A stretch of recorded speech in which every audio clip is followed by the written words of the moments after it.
interno y después vamos a ver el análisis de estado financiero.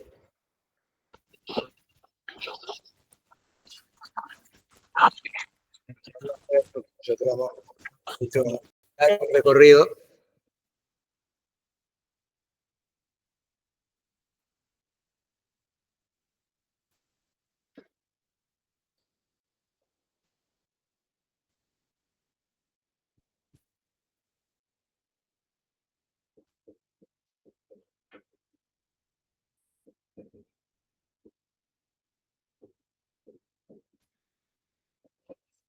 Para analizar la información financiera contable, siempre había un marco en general, que era el marco. ¿Cómo era nuestro modelo acá? Nuestro marco general acá sobre los informes financieros. ¿Recuerdan? Miren que estamos terminando. ¿Qué era ese marco que estaba arriba? Marco conceptual, integrado por qué? Siempre. Por el objeto de la información. Los estados financieros en general informan sobre el patrimonio, que es lo que vemos acá, y cómo ese patrimonio evoluciona en el tiempo, incluido la evolución económica y financiera de ese patrimonio. Siempre estuvimos viendo, recorrimos nuestro camino, después de ver el marco conceptual, analizando los elementos de los estados financieros, empezando por el patrimonio neto.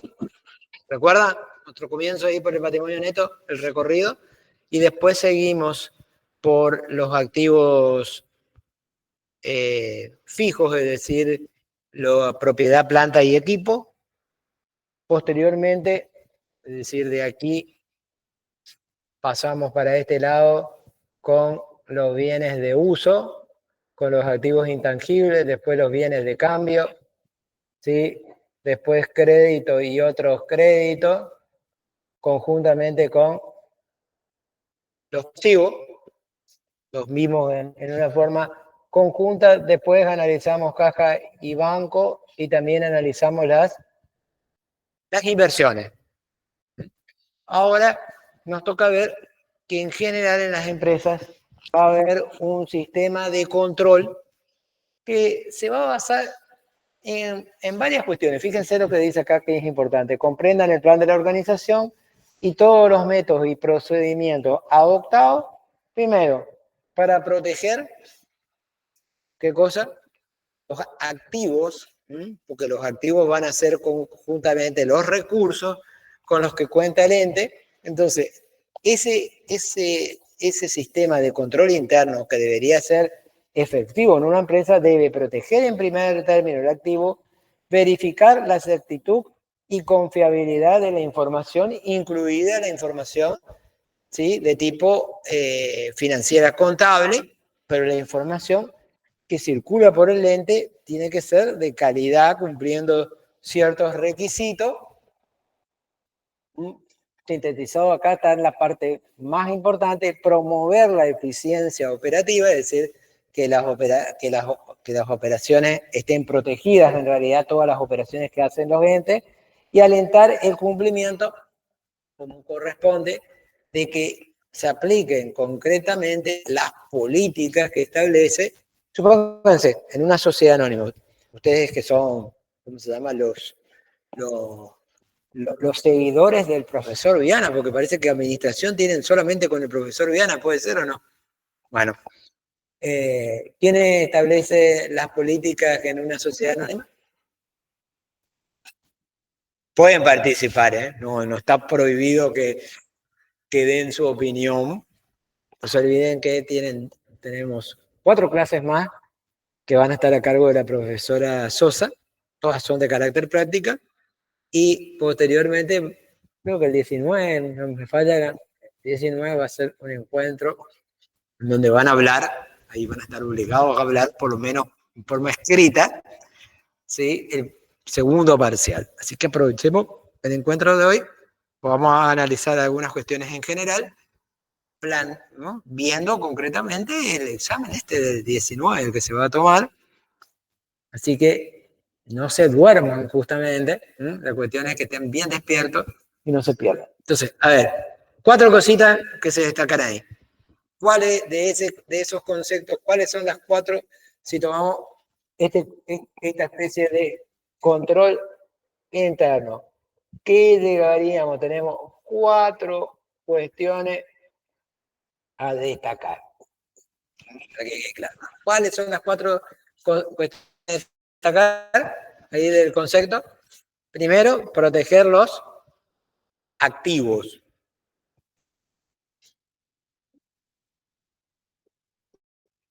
Segunda, fíjense que dice el tema de la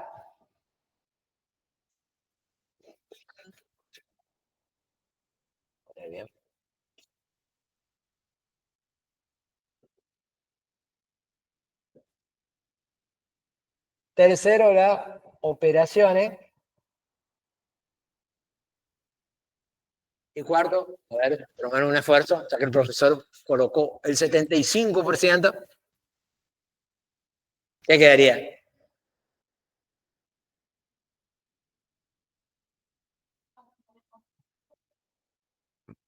O sea, ¿de qué cosa? Política. Entonces la cuestión importante es las políticas. ¿Quién establece la política en una organización? Por ejemplo, le di la sociedad anónima para que tengan una referencia. No, porque ya es muy arriba. Debería ser el órgano de administración. ¿Cuál es el órgano de administración, por ejemplo, en una sociedad anónima? Por eso le pregunté me refería a las clases de administración. ¿Cuál es el órgano que administra en una sociedad anónima? Los socios, ¿en qué órgano están? Usted dijo bien, no, perdón, nombre. Verónica, dijo bien. Los socios, ¿en qué órgano que armamos el organigrama, en qué órgano están los socios? ¿Cómo se le llama? ¿No es el órgano volitivo el que decide? ¿Sí? ¿Qué decide después? Está el órgano de administración y el órgano y el ejecutivo, ¿o no? ¿Quiénes son? ¿Quién es administración y quién es el ejecutivo? Hablando de una corporación, ¿eh?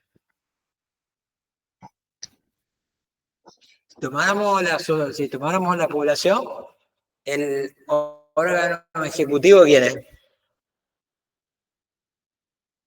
El presidente, ¿sí? El órgano ejecutivo es el presidente, Milei en este caso, en la actualidad. El órgano administrativo, ¿quién es? El gerente, Milei. Él es el gerente. En similitud a una sociedad, él es el gerente. Él tiene que ejecutar qué cosa. Él no puede estar, él tiene que ejecutar la política. No establece las políticas. ¿Y quién establece las políticas? ¿El órgano volitivo quién es? ¿Quién es el que decide? ¿Lo decidió el domingo pasado? ¿Quién es el órgano volitivo de la población? Pueblo, concretamente. ¿Mm? Y el órgano administrativo, en el caso de a nivel del país, es el Congreso, obviamente. No es el presidente, sino el Congreso el que establece las políticas. ¿A través de qué establece las políticas? ¿Cómo se llama? Si es el Congreso. Leyes. ¿Mm? Eso es lo que emite, lo que sanciona concretamente el Congreso. Y en las sociedades, ¿quién es el que establece esas políticas? Al de similitud del Congreso. ¿Quién? ¿Sí, mío, qué?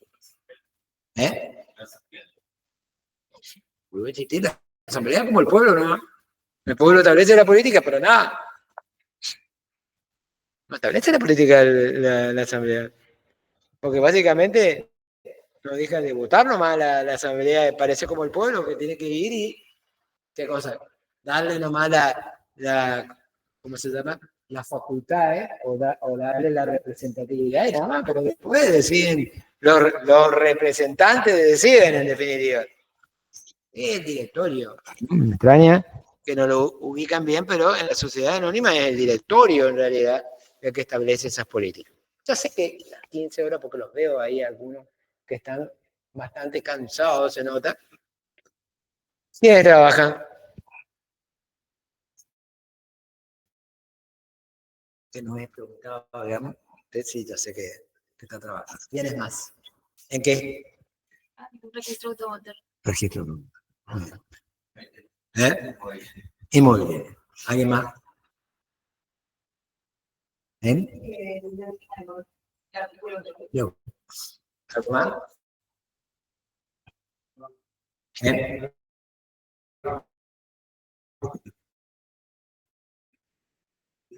Bueno, ¿quién me dijo registro automotor? Ahora es todo, todo tecnológico, ¿no? El registro de automotor, ¿no es cierto? Sí. Un poco o bastante, en realidad. Sí, sí, sí. Ni siquiera los títulos ya son físicos, en realidad. Así es. Bueno, sí, José, están un poco cansados del horario de trabajo. Bien, pero hay que hacer un esfuerzo porque estamos llegando al final ya. Sí, así que hagamos un esfuerzo y entendamos esto porque, fíjense, que hemos terminado el recorrido de los elementos de los estados financieros. Ahora, si no hay un en definitiva, los entes no funcionan bien. Uno de las cuestiones es, ¿y con qué va a generar ingresos? Porque todo tipo de organización, para mantenerse en el tiempo, aún un registro, ¿sí? ¿Trabaja gratuito el registro o cóbralo? ¿Sí? O genera ingresos, digamos, por todo eso. Y si no, no existiría, mira, tienen ingresos, todos tienen que generar ingresos, en definitiva. Entonces, la salud activo es fundamental porque el activo, en general, si nosotros miráramos, el activo típicamente está vinculado desde este lado acá con los ingresos. Son los activos los que generan ingresos. Entonces los activos son fundamentales para mirar desde ese punto de vista. La información debe ser de la mejor calidad posible, justamente para tomar buenas decisiones. Salvaguardar las operaciones son fundamentales porque son las que realiza el ente. Y por último, las políticas que establece el órgano de administración con ese objetivo. Parece que está un poco grande, por lo que veo, no va a entrar todo.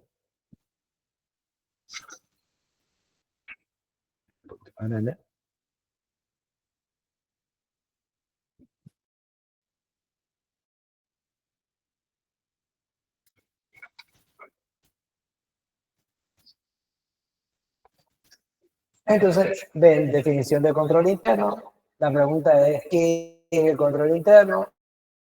¿Para qué? ¿Y en qué nivel? Entonces, el control interno le interesa a qué órgano. Obviamente, ustedes dicen el volitivo. Por supuesto que el órgano volitivo es el que tiene las acciones. Pero no está conduciendo la organización. Lo único que hace es una asamblea de vez en cuando para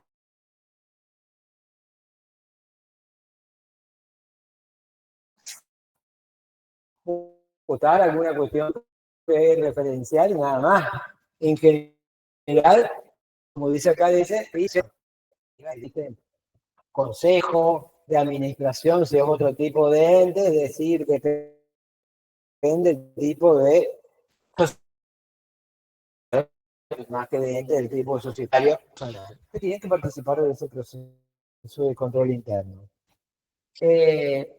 ¿Para qué proporcionar un grado de seguridad razonable en cuanto a la consecución de los objetivos que se definen? Eso es el para qué. ¿Y en qué niveles?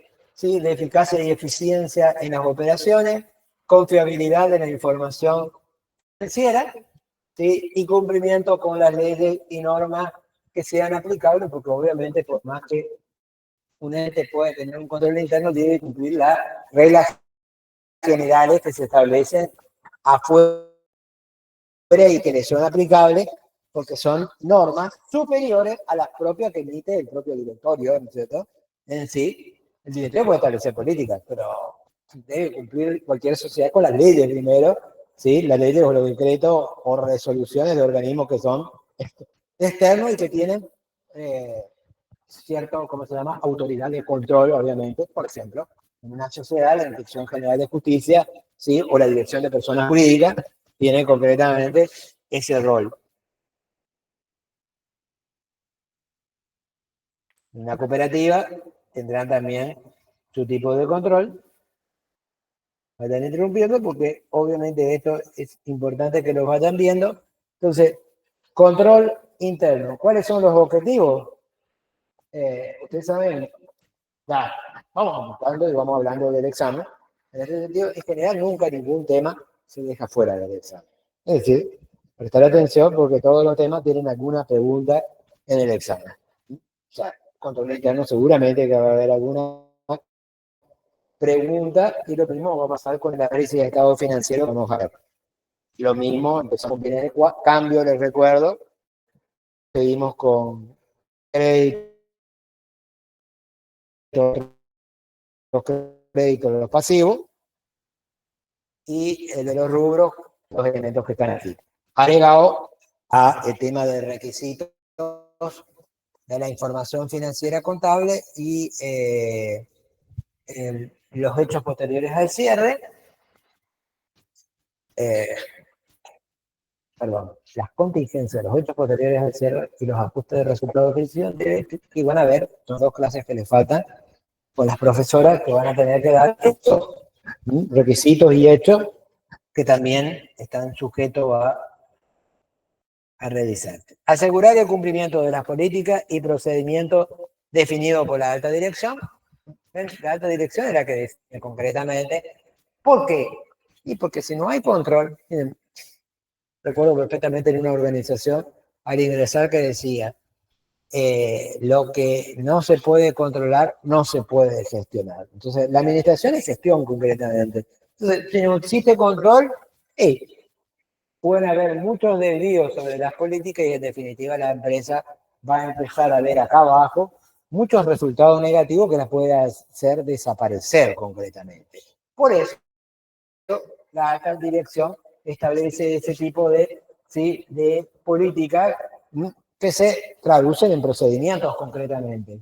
Coordinar las funciones y procedimientos para promover la eficiencia. Por ahí es más complicado de entender esto en ese sentido, pero está basado en procedimientos, hay manuales de misiones y funciones, algo que seguramente lo vieron mucho o lo están o lo siguen viendo. ¿Siguen viendo en este cuatrimestre de administración o no? Ya era del primer cuatrimestre, para los que están en segundo. ¿Administración anual también? Bueno, pues están viendo. Bueno, que están viendo, por supuesto, en mayor profundidad, que acá se relaciona a lo contable, garantizar la emisión de información útil, confiable y oportuna. Esto tiene que ver con los requisitos que nosotros vemos, los requisitos que dice que la información debe ser útil y que debe basarse en cierta confianza de cómo se emite y que debe, digamos, publicarse o revelarse ¿sí? En el momento que se necesita para la toma de decisión, porque si no, no va a ser un requisito de oportunidad que dice, que está diciendo acá. Salvaguardar los activos y prevenir el cometimiento de errores o irregularidades. ¿Cuál es el problema de los activos? ¿Qué dice? Salvaguardar los activos. ¿Qué implica con los activos? ¿Cuál es el riesgo con los activos?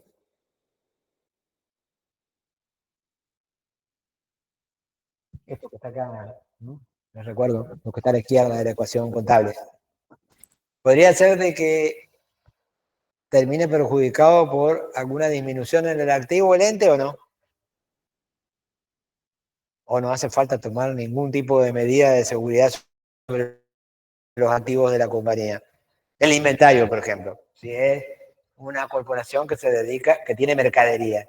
¿Es importante la salvaguarda de la mercadería o no? ¿Sí o no?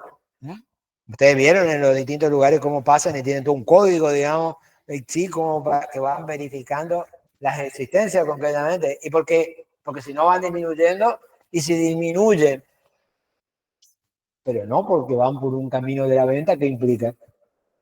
Vamos en bienes de cambio, que es más fácil de entender.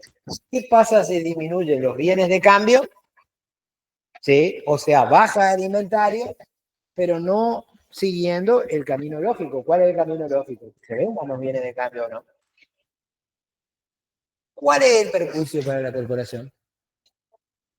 ¿Sí? Una pérdida producida porque hay una diferencia de inventario, porque evidentemente que las mercaderías no están y también las mercaderías pueden irse, pero ¿cuál es el camino por el cual deben irse? Y si se venden, ¿qué es lo que genera para la empresa? Todos saben, no sé por qué todos están callados. ¿Qué genera? Un ingreso, ¿no es cierto? Genera un ingreso que lo que mostramos acá, genera un ingreso que terminará en cobro, ¿no es cierto? Primero genera el ingreso y depende si se cobró al contado, perdón, si se vendió al contado, se cobrará en el momento y si no, con posterioridad. El ingreso genera independientemente de si se cobra al contado o no, digamos.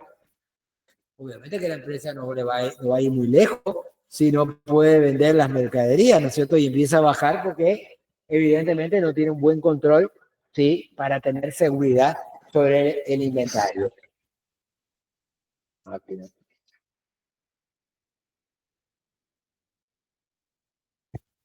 Bueno, contribuir al cumplimiento de la misión y objetivos institucionales, ¿sí? Hasta pueden haber, ya les digo, anuales en ese sentido. Nos hicieron hacer trabajos así en administración que vayan armando en el manual. Bueno, miren, ahí está, vieron que está claramente como es protector de la empresa, vieron cómo hasta que lleva una lupa, digamos, para que no se le escape ningún detalle justamente. Fíjense que el control, porque por ahí le puede estar trabajando en el control, ¿qué es lo que hay que hacer? Hay que hacer como es ese controlador. ¿Qué tiene que ser? Fíjense que ya tiene una lupa directamente. Por supuesto es una exageración, pero para que lo entiendan. ¿Qué es lo que debe ser? ¿Ahí está utilizando la vista o no? Si tiene la lupa, ¿qué les parece? ¿Qué es? Es claramente observador o no. Está observando el detalle para que no se le escape, ¿sí? Justamente nada, ¿sí? En el control. Y acá hay dos cuestiones sumamente importantes en las categorías de control interno que son controles generales y controles directos. Fíjense, los controles generales, dale un poco, bueno, ya está, no sé. Dice, necesario para el funcionamiento adecuado, dice, de los controles, los destacados son, primero un buen ambiente se habla de control. ¿Por qué? Porque esto es en general, si hay un buen ambiente de control, en general funciona bien el control. Si en cambio hay una mala predisposición en la organización, si el ambiente no funciona, es mucho más difícil cumplir con los objetivos de la empresa. Entonces, el ambiente de control, ya vamos a ver, va a tener mucho que ver también con la buena selección de recursos humanos, porque si los recursos humanos son valiosos, ellos mismos ya están generando el control de cada uno de los actos. Separación de funciones. ¿Cuál es el problema concretamente en el control? Que alguien pueda cumplir más de una función. Y si cumple más de una función dentro de la organización, lo que puede estar haciendo es cubrir las propias maniobras en contra de la organización que están haciendo. Guardo totalmente. No tengo un punto claro en una organización. ¿Por qué motivo? Porque si hay alguien que va a estar, aunque sea personal, está actuando en detrimento de la organización, ¿cuál es el problema? Si nos tiene separadas las funciones, a cumplir más de una función, puede estar generando un acto en contra de la organización y además cubriendo, porque en vez de estar separado para que sea otro personal que lo verifique y se dé cuenta de que hay algo que funciona mal, el propio verificador tiene el propio que está gestionando. Entonces ahí ya hay un claro error porque no hay separación de funciones. Pónganse. Supónganse que el tesorero, ¿sí?, se está moviendo, calculen los fondos y que puede llevar el registro contable. La panacea para el tesorero, porque a su vez, después en el registro contable va a tratar de disimular concretamente los movimientos de fondos que está haciendo. Es lógico que el tesorero pueda contabilizar después esos hechos que surgen de la tesorería. Tiene que estar separada, ¿sí? El área contable, quien registre, debe ser distinto de quien está en la gestión financiera de los fondos concretamente. Bueno, eso para dar un ejemplo. Controles de departamento de sistemas, porque también, bueno, obviamente, con lo que ha avanzado la tecnología, es otra de las formas por ahí complicada. Bueno, váyanse despertando, veo que encendió el sol acá, así que me está llamando como para que se iluminen. Y no solo que se iluminen el día 19, porque va a ser difícil que ahí se activen justamente en el día 19.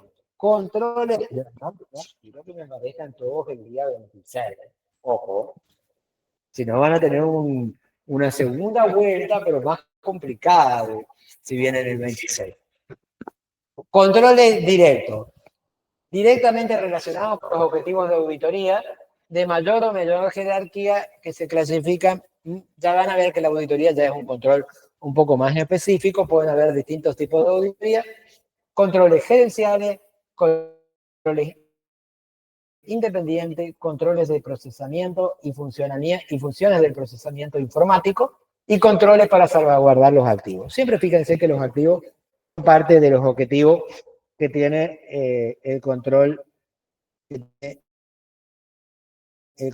interno.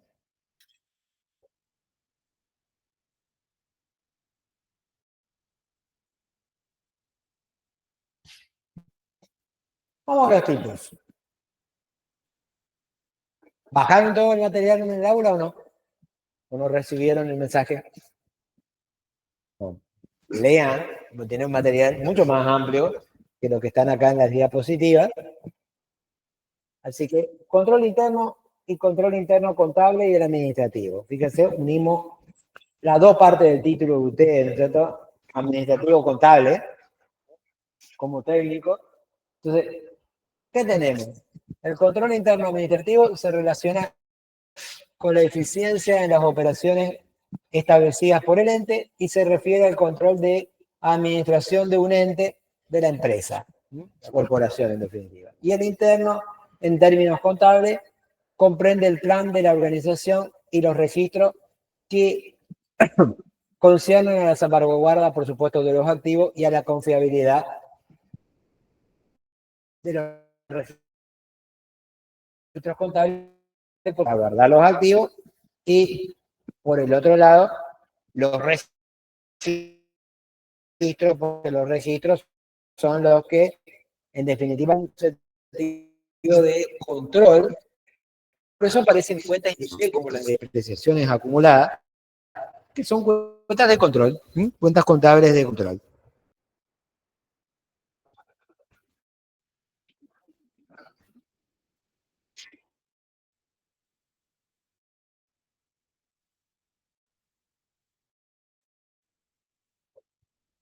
Bueno, ahí tienen en forma de pirámide.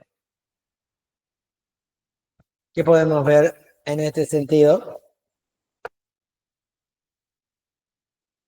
El ambiente de control como base, y él es concretamente, porque si el ambiente de control es bueno, yo te le diría de que el control va a funcionar concretamente. La evaluación de los riesgos, ¿sí? Las actividades de control concretamente y la supervisión y seguimiento desde la base ya que se hacen efectivamente ciertos controles concretamente. Y ¿qué encontramos? La información del lado izquierdo, fíjense, adecuados canales de comunicación, ¿sí? Límites de riesgo, posibilidades de desviación, disciplina de la estructura. Bueno, encontramos esto. Entonces, pero lo importante, la primera, la base, es el ambiente de control. Ya si funciona el ambiente de control, yo diría que ya vamos muy bien. Después se evalúa el riesgo, es decir, cuáles pueden ser riesgos de que no se cumplan las políticas establecidas por la organización. Es decir, esto antes de la supervisión. Fíjense, la supervisión y seguimiento es lo último. Primero que hay que organizar un buen ambiente de control. Eso significa, y yo creo que pasa por los recursos humanos, primero que todo el personal designado realmente está alineado con los objetivos de la organización, por lo cual ya ellos no solo que están realizando su trabajo, sino que están favoreciendo a que el control sea muy simple y que hagan mínimo desvío y que los desvíos se den más por errores y no por una cuestión moral por parte de los que trabajan en la organización. La evaluación de los riesgos son que justamente haya desvíos sobre las políticas, que no se cumplan las políticas que establece el directorio o la alta dirección. Las actividades de control, ¿cuáles serán las actividades para verificar que se cumplen los objetivos justamente de control interno? Y por último, ¿qué hay que hacer? En algún momento tiene que estar designado quienes hacen concretamente el relevamiento que verdaderamente se están cumpliendo. Entonces existen tipo inspectores, digamos, que van a ir a verificar in situ concretamente que el control funciona, que no hay desvío. En un orden, y en eso se sustenta realmente, yo le diría, de que la empresa siga en marcha, porque si no puede tener claros problemas de subsistencia. ¿Alguna cosa que opinar? Ahí aparece el primero de todo. ¿Cuál es? El ambiente de control, que era la base, no sé si recuerdan. Y fíjense que abarca muchas cuestiones ese ambiente de control. Un poco más.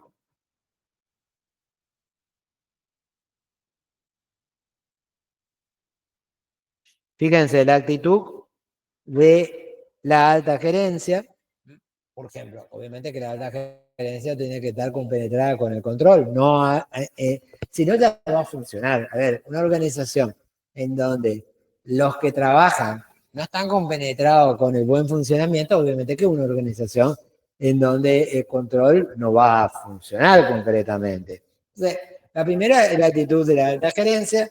Fíjense que la alta gerencia debe estar, lo primero de todo, ¿qué significa? Comprometido, como dice, el compromiso a que funcione el control, con el control y su ejercicio, y con el control y su ejercicio en la organización. Prudente y equilibrada significa que debe ser la alta gerencia al asumir riesgo y exigir resultados, y ausente el conflicto de interés. El conflicto de interés, que es un tema importante, es, no sé, que por ejemplo hayan multi servicios que se generan y que entonces a la alta gerencia, digamos, explore conflictos de interés en donde entonces va a disminuir los controles porque tiene cierto beneficio por no hacer los controles. Esos son los conflictos de interés. Cuando tienen dos tipos de intereses, en ese sentido, por ejemplo, cuando no hay separación de funciones que estábamos diciendo. Entonces, si la alta gerencia puede tener un beneficio, ¿sí? por estar explorando varios servicios simultáneamente, va a evitar generar el control, porque ese control diría de que no debería hacerlo justamente, y esa es una debilidad, sería una debilidad. ¿Qué aumentan las debilidades? ¿Qué dice ahí? En el mismo cuadrito amarillo, el, el que hablamos de la actividad de la alta gerencia, y está subrayado encima. Fíjense que ya me voy favoreciendo. No digan el control porque control es de lo que estamos hablando.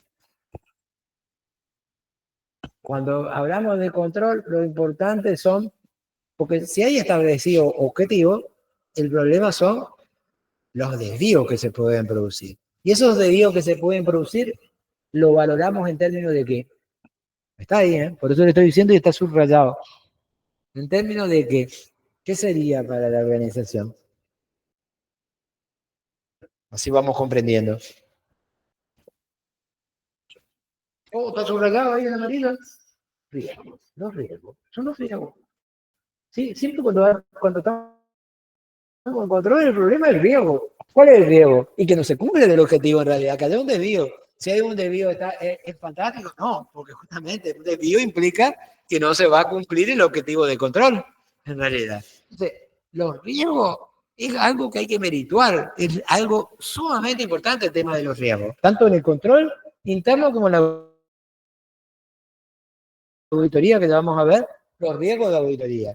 Bueno, ¿qué más? Valores, ¿sí? Y comportamiento.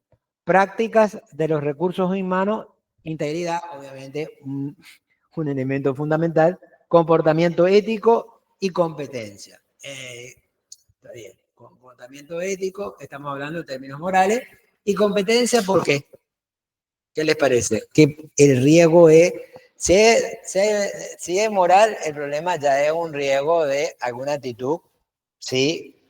Que no es acorde a la que debería tener el personal respecto a la organización. Pero competencia, cuando le dicen competencia, como sería un técnico universitario, administrativo, contable, ¿en qué debe tener competencia? Y debe tener calidad, debe cumplir ciertos estándares. El título lo dice ya. ¿Qué debería tener cierta competencia para egresar en poco tiempo, por lo que veo, porque ya son mis alumnos, significa que falta poco para que regresen o no? Me está faltando.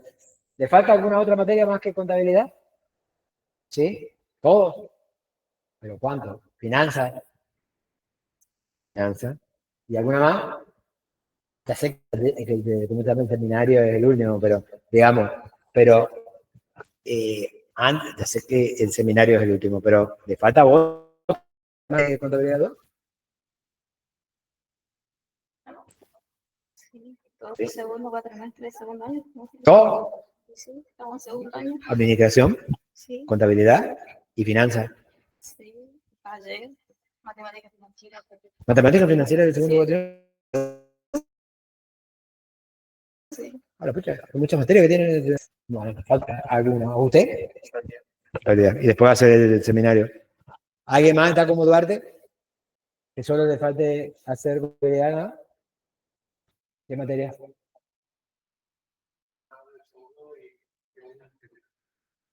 ¿Qué correlativa de la segunda? ¿Sí?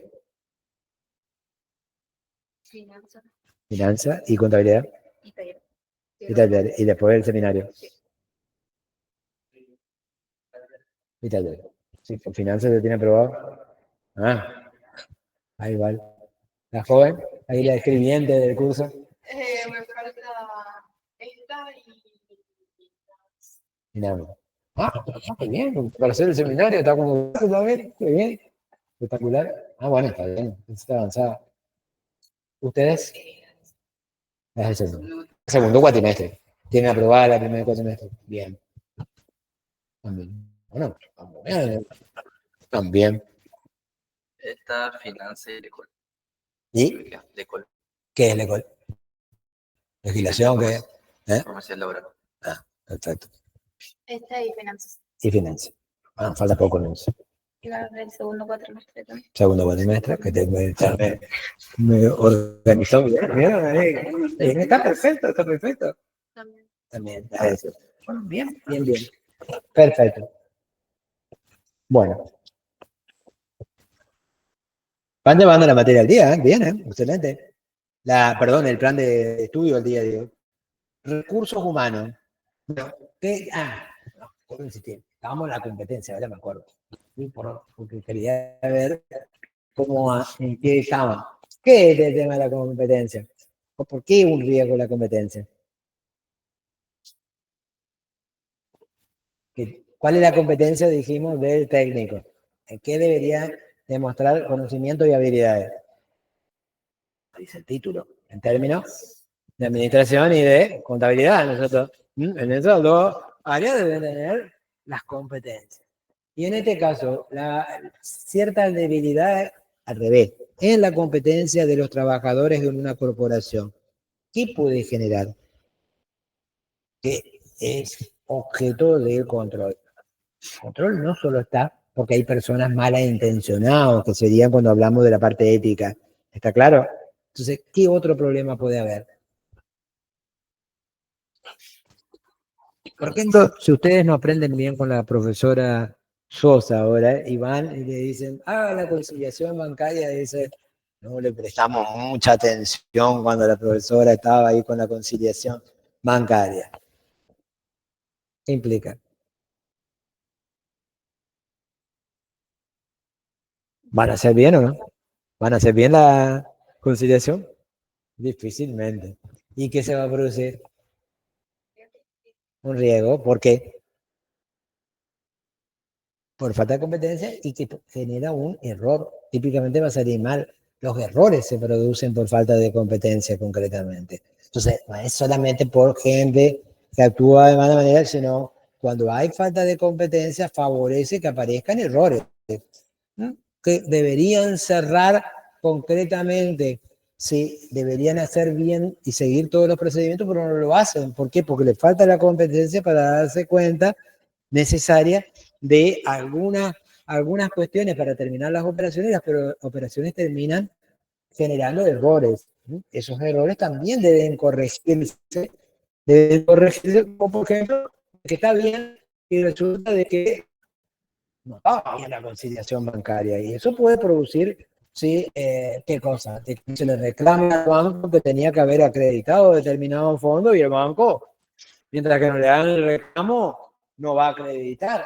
Entonces, como está en desconocimiento cierto sector de la organización, el control interno debería favorecer a que cuando hace la supervisión descubre los errores que existen y aparecen los reclamos o las correcciones que deberían haber. Vamos a los recursos humanos.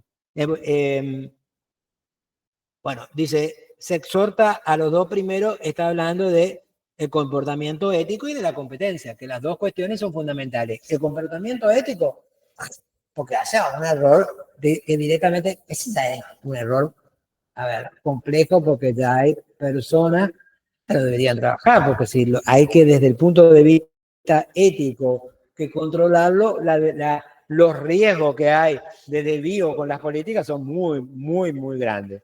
Y la falta de competencia, bueno, ya se tomó trabajadores que obviamente tienen debilidades, está complicada la corporación porque así nomás no lo va a poder prescindir de ellos y entrenar,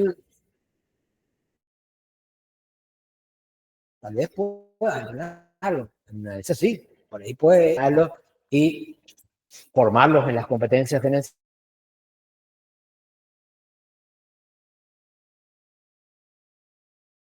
necesitan, pero si tienen la debilidad de puede llevarse. Por eso está el sector de recursos humanos que figura ahí, y clima organizacional, crecimiento y desarrollo del recurso humano. ¿Por qué? A ver, pregunto a usted, ya saben, por los ríos que se despertaron al fin, ¿sí? ¿Qué dice ahí? Crecimiento, dice, y desarrollo del recurso humano. ¿Sí? Lo primero. ¿Por qué? ¿Favorece o no favorece? Sí. ¿Por qué? Porque significa que lo que van aumentando, eso que dijimos recién, no hay. Las competencias van mejorando. Y cuando se van aumentando las competencias, ¿disminuyen los errores o no? Obviamente que sí. Obviamente que disminuyen los errores. Y después, bueno, personal capacitado, motivado, ¿qué significa? Que si también la organización le favorece a que mejoren en su capacitación, ¿qué hace? Le paga cursos, le paga entrenamiento. Muchas organizaciones invierten muchísimo, los favorecen, porque también los favorecen habilidades y conocimiento para trabajar, ¿sí? En organizaciones que le pagan mejor, concretamente. Entonces, eso motiva, por supuesto, al personal en sí cuando hay un recurso humano. O que suben de categoría y al subir de categoría, obviamente que cualquiera quiere ir creciendo dentro del organigrama, ¿sí? de una corporación en sí. Y favorece el compromiso, como dice finalmente ese sentido. La cultura, digamos, que es una condición de control, políticas y procedimientos de control bien definidos. Hace falta control, pero si las políticas no están bien definidas, nadie tampoco sabe qué es lo que tiene que hacer para que funcione bien el control, ¿sí? Y evaluación de desempeño influye en el aspecto de control. Por último, ¿sí? Hablar de la estructura organizacional que responde a la naturaleza, objetivo y necesidad del negocio. No es lo mismo, depende de los tipos de negocio. Porque tiene mucho inventario, por ejemplo, que estábamos hablando. Bueno, es lo mismo, porque si tiene mucho inventario, ¿qué va a pasar? Y tiene que haber políticas claramente definidas en salvar lo mismo que sea, no sé, una empresa de servicio, de comunicaciones, y también no hay muchos bienes, todo eso es sencillo en ese sentido, el tipo de procedimiento que debe establecerse en la organización. Delegación de autoridad y asignación de responsabilidades apropiadas. La responsabilidad nunca se delega y eso tienen que tener claro. Entonces, en general, cada uno debe comprometerse dentro de la responsabilidad que tiene. Por más que uno tenga. Miren, profesor, yo era jefe y ahora soy director de una empresa. ¿Director de qué? Y director de... ahora, director de personal, por ejemplo. Perfecto. Terminó, tiene que trabajar menos porque es director de personal, porque ser director de personal, pues no, a ver, tengo 20 personas que trabajan en la liquidación de sueldo, en las novedades. ¿Qué novedades? Bueno, tuvo una licencia, nació un hijo, tiene bonificación, bla, bla, bla, todo lo que se hace en personal. Bueno, tengo al jefe de esto que me lleva el registro, el jefe de lo otro, estoy tranquilo, digamos. Tiene alguien que le lleva mate encima de todo durante la jornada. ¿Es así o no? Sí, puede ser, pero el tema ¿cuál es? Que tiene más responsabilidad. Y que la responsabilidad no se delega. Después hay un error y no va, esto es culpa de... Sí, podrá ser el que cometió el error, pues usted es responsable, digamos, de eso. ¿Sí? La responsabilidad no se delega. Y eso hay que tener claro. No significa que cometió el error precisamente el director, pero se desligó, se descomprometió, digamos, de lo que es tu responsabilidad. Muy bien. Veo que no quieren decir lo que saben concretamente. Eso no está bien. Miren si tienen que subir la organización. ¿Cómo van a subir si no están refrescando lo que conocen ya?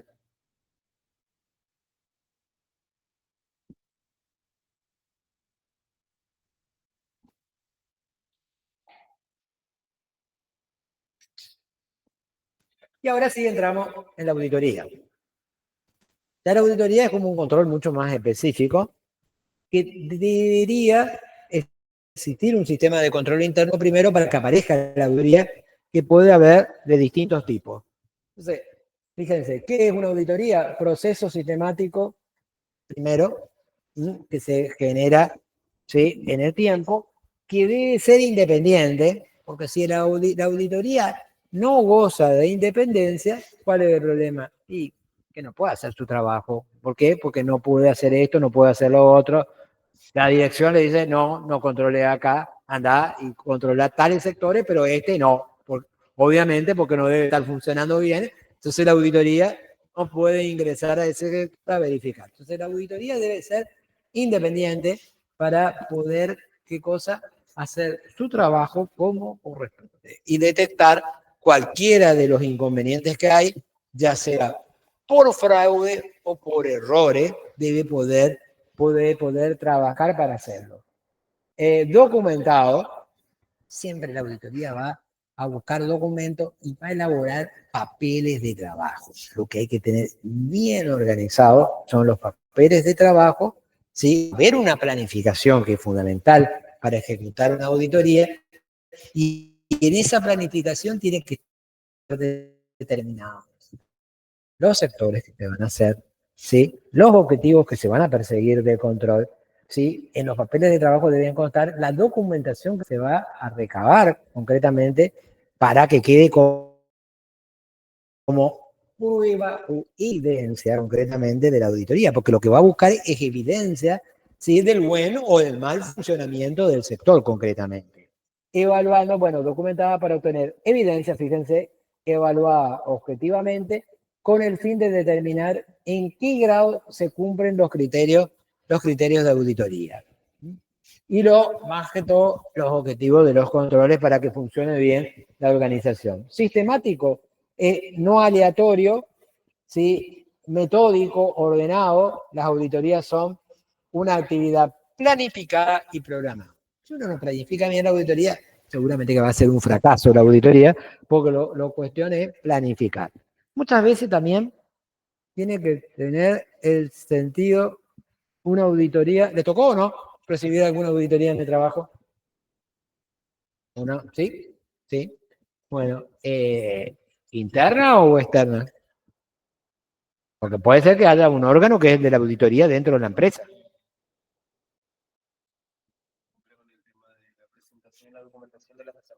Ah, está bien. Ese sería directamente un tipo de organismo ya de contralor societario, concretamente. ¿Algún otro?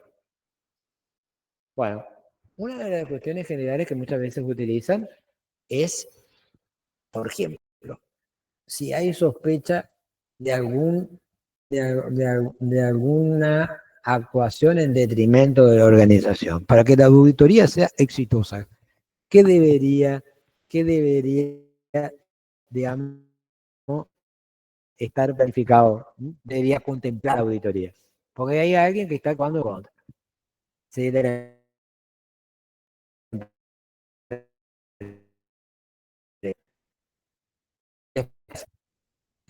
sobre eso. ¿Sí? Dice auditoría haciendo la verificación. Dice, vamos el jueves de la semana que viene. Puede hacer mientras el que va a ser verificado, controlado. Ocultar, exactamente, va a tratar de ocultar, ¿sí?, si es que no se tiene que escapar directamente porque no hay forma de que oculte, digamos, ¿sí?, tiene que ocultar. Y puede ser que la auditoría no lo descubra concretamente, porque le da tiempo para ocultar concretamente las maniobras que está haciendo digamos, en detrimento de la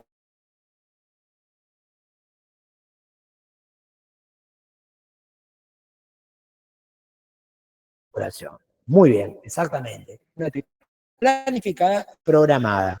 Eso, por más que sea programada, no significa de que deba estar en conocimiento de los sectores que van a ser controlados concretamente por la auditoría. Independiente,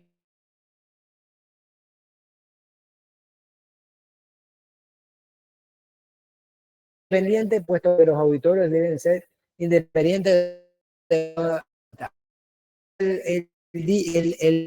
la auditoría de la auditoría.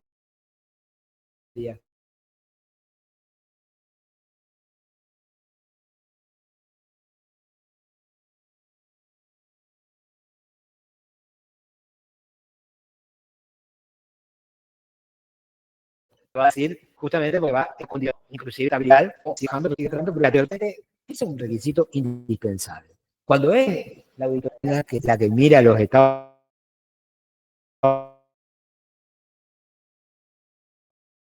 financieros, justamente porque no puedes también ser directamente personal de la corporación. No estaría si como se llama, mostrando en su son empleados de la empresa. Por más que pueda ser un contador público, quien está a cargo de la auditoría externa, no puede ser personal en relación de dependencia de la corporación a que está auditando, haciendo una auditoría externa. ¿Está? En la externa directamente, no. Y en la interna va a depender del directorio, pero va a controlar los sectores abajo del directorio concretamente. Documentada, las actividades para la realización de la auditoría deben ser establecidas en un procedimiento, ser establecidas. El procedimiento y sus resultados deben ser documentados. Diga claramente la evidencia de los resultados que obtuvo la auditoría.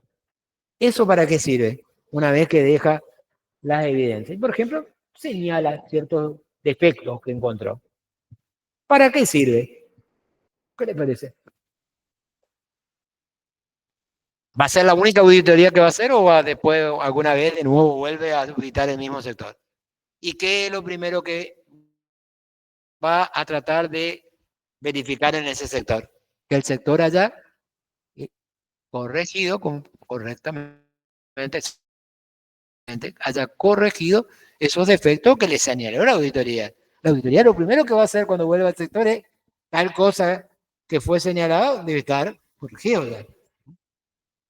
Se va registrando, la auditoría va registrando en ese sentido. El mismo sector seguro que señala cuáles fueron los defectos que le señaló la auditoría para estar preparado para la siguiente vez y no mostrar esa debilidad concretamente.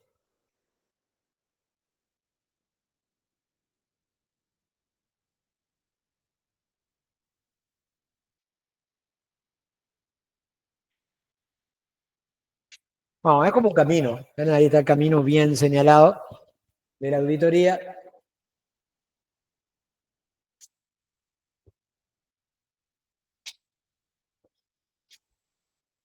Fíjense, ¿qué actividades? A toda la entidad, objeto de la auditoría, servicio como asistencia de apoyo y ayuda.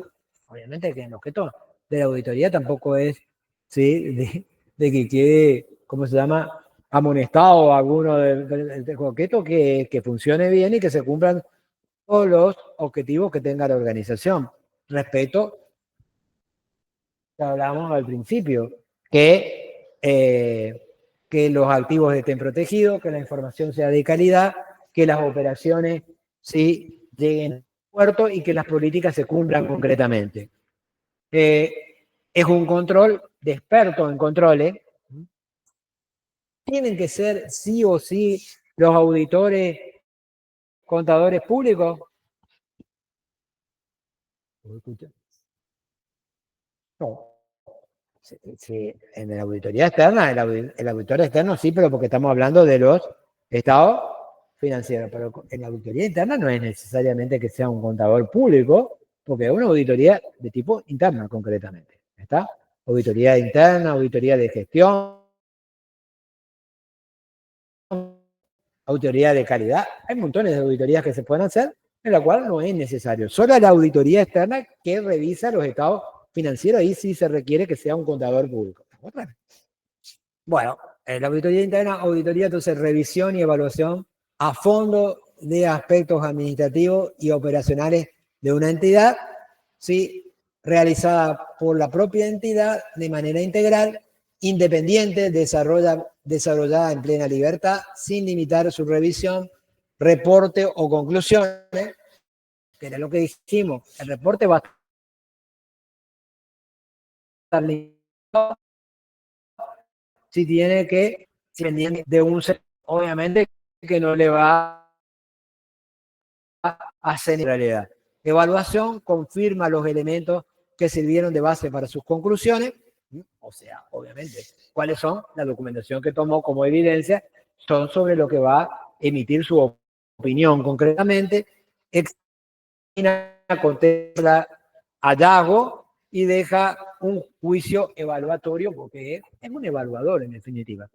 En general los docentes vieron que cumplimos una función, esa que no le gusta a ustedes, tipo de evaluación, porque ¿qué estamos verificando concretamente? ¿Qué verificamos nosotros? Que ustedes reúnen esas competencias que dijimos y esas competencias están vinculadas a determinados estándares. Y esos estándares que son cierto grado de conocimiento, habilidad en términos administrativos y contables que ustedes deberían requerir para ser técnicos universitarios administrativos contables. ¿Está? En general van bien en el medio, muy bien se desempeñan en su campo y son muy requeridos. Claro que están claramente por cualquier tecnicatura, vieron que se va a abrir otra tecnicatura tan lejos por arriba de cualquier tecnicatura que haya, porque ustedes son muy completos, digamos, la formación que tienen, que el profesor Dendi fue, ya no está más, fue el que previó esta carrera, la de técnico universitario administrativo 40, que era la que le asistía. La verdad es que previeron una carrera de tecnicatura que tiene los elementos necesarios para que ustedes puedan trabajar en cualquier lugar, ¿sí? Y no en lugares específicos. Si es un técnico, por ejemplo, en la administración pública, se supone que tiene que trabajar en el Estado, porque no va a trabajar en el sector privado, no estudia herramientas que tienen que ver con el sector privado, ¿sí? O ahora, técnico en gestión jurídica, significa que tendría que trabajar en un juzgado, en algún lado, en algún estudio jurídico o algo por el estilo.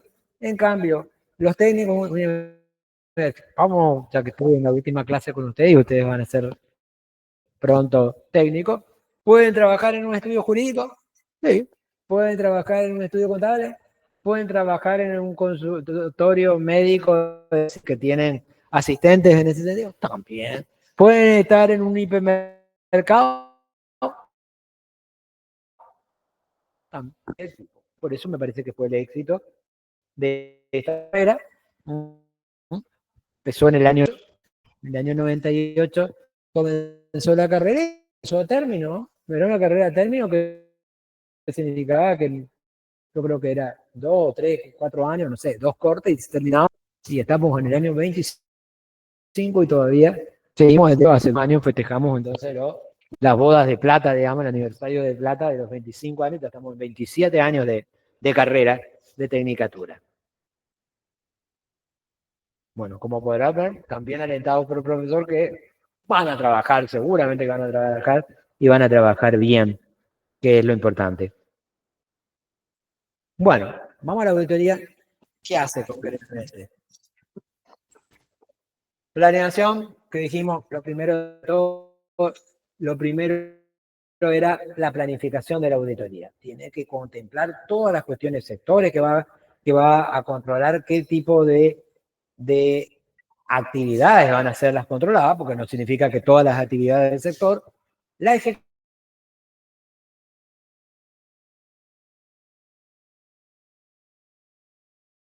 ejecución, ¿sí? y el informe emitido. Ese proceso de auditoría.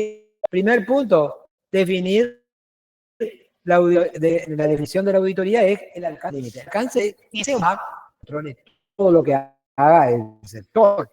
¿Sí? Hay limitaciones concretamente. Comunicar el proceso, segunda etapa, llevar a cabo la auditoría, el momento de implementar, que es la que dice acá ejecución, ¿sí? Pasos del procedimiento de auditoría, una auditoría, obviamente, de control la que se está haciendo, y el último, verificación de la documentación, el fin que incluye el informe. Concretamente, se emite. Y eso va a decir qué es, veamos, lo que se planificó, lo que se verificó y las conclusiones. Inclusive las conclusiones pueden ser, por ejemplo, de alta calidad de control, ¿sí? Que funciona excelentemente el sector. No es que siempre tiene que haber errores concretamente en el sector que es objeto de la auditoría.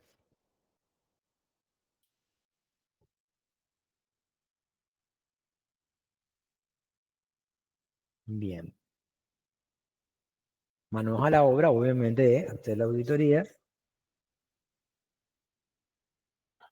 ¿Quiénes están ahí?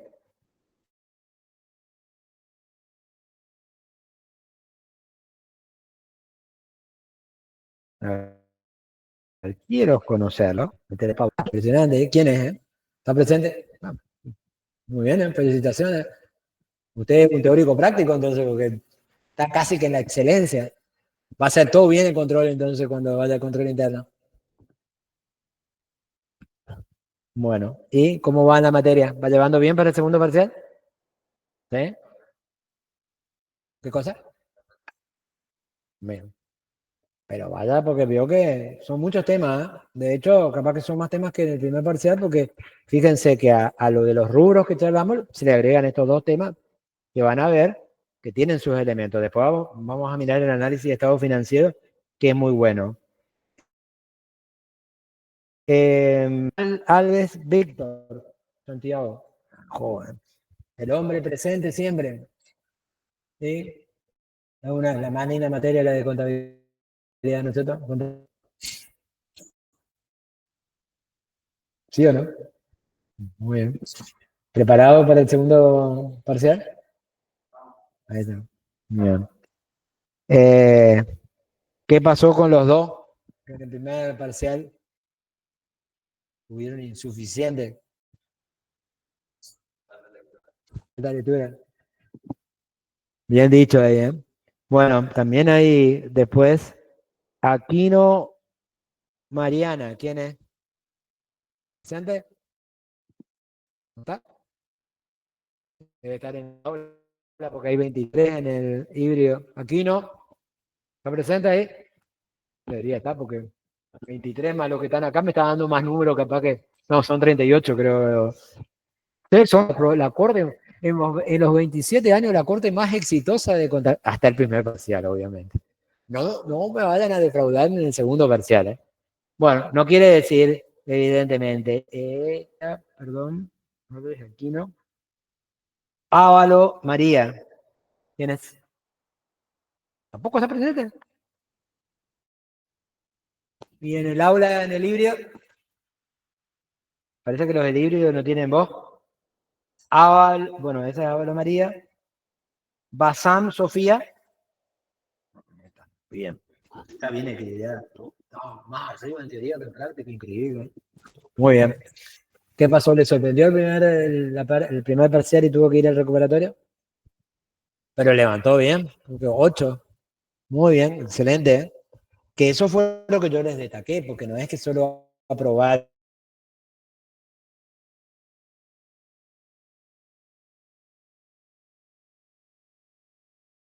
con buenas calificaciones.